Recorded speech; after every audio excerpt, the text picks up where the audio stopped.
Going on, people today we're going to go on De'Aaron Fox's workout, so how he preps up for NBA season. We're going to see what he does in the weight room, that preps him up to be a better athlete and just overall health and core mobility and all that good stuff he works on. I'm going to tell you if it's good or bad. He is one of the most athletic players and probably the fastest player in the NBA. Could easily, train and be a track athlete if he wanted to, so I'm going to tell y'all what I think, man. First one, so he's starting off with, it looks like he's starting off with some single leg, some unilateral type work.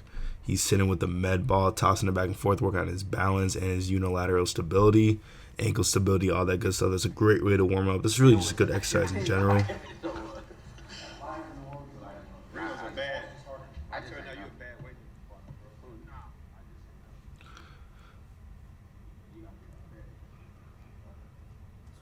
So yeah, he's catching it on one leg, working on unilateral stability, which is important when you're doing Euro steps and everything you do is on one leg. So all that's super important, a great way to warm up.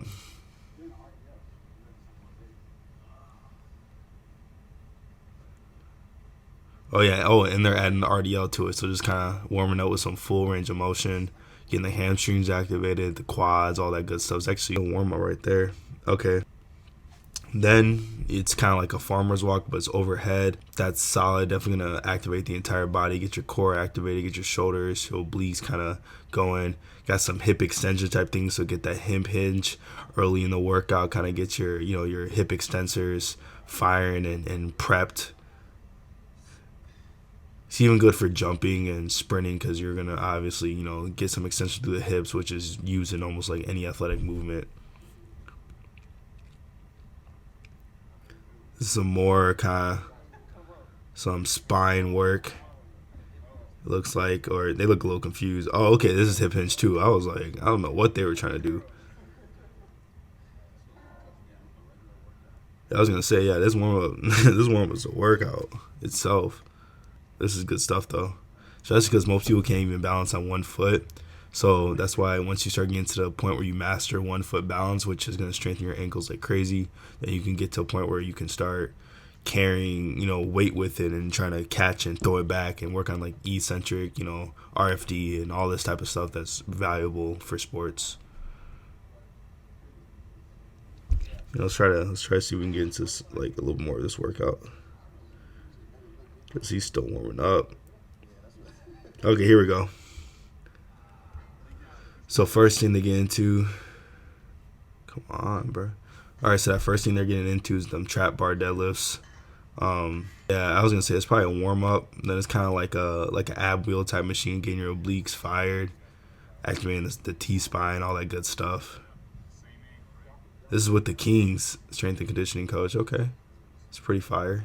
So yeah, this is huge. So core stability, not really any rotation here, but definitely being able to have a strong and stable core is going to allow you to get hit, allow you to jump up, still get hit in the air and still be able to maintain your body, or just be naturally kind of like basketball strong and just athletic strong. A lot of people can bench, 400 pounds, but they can't. They get pushed around in basketballs because they don't have any core stability, and a lot of things that go into it, but that is a really good exercise, obviously. And you got resisted band marches.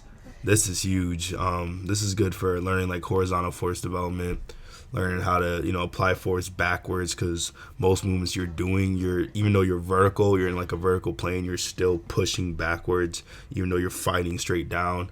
This is going to help you produce more force vertically, all that good stuff. So horizontal band resistance stuff is good for you. It's real how it's going to help you get faster, jump farther, all that good stuff. I think the bands are a little bit too small though, so I get they're trying to be light, but this can be way more challenging, and they can be more of an angle that's like maybe 45 degrees, stuff like that. But at the same time, when you're ever going to do that in an actual like basketball game or something like that, so I understand. And that's probably a little bit too much resistance, so you should never get to the point where you're actually like bouncing and not able to move.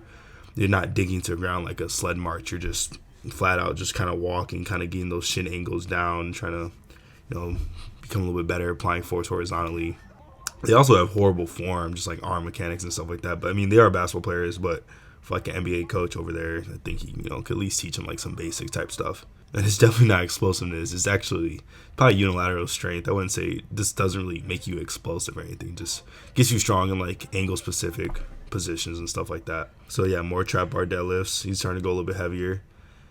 I get he's going heavy, but for as fast as he is, I think the velocity based type method would probably be a little better. So going a lot more explosive. They're kind of just taking it slow, producing force at a slow rate. But like once you start actually going fast, you're sprinting, you're jumping up fast, you're grabbing rebounds, you're going all over the place doing all these sports. You want to produce at a fast rate. So it's okay. Then we got backwards lunges with dumbbells. That's good. Going pretty light. That's right. Then you got some kind of power overhead presses, a lot of different names for it, but doing the split stance, which gives you strength in the split stance position. Most moves you're going to do in basketball and even sprinting, you're going to be in the split stance. So why would you just stand straight and do overhead press? You know what I'm saying? Could do it with a landmine too, but it's good to do with dumbbell. Get a little more power to it too. I don't know what he's doing. That's why everyone's laughing at him. This is for concentric strength. So for like bodybuilders who are just trying to get a little more stronger at the lock or the push off from their chest, that stuff will help them. Oh yeah. No, this is facts.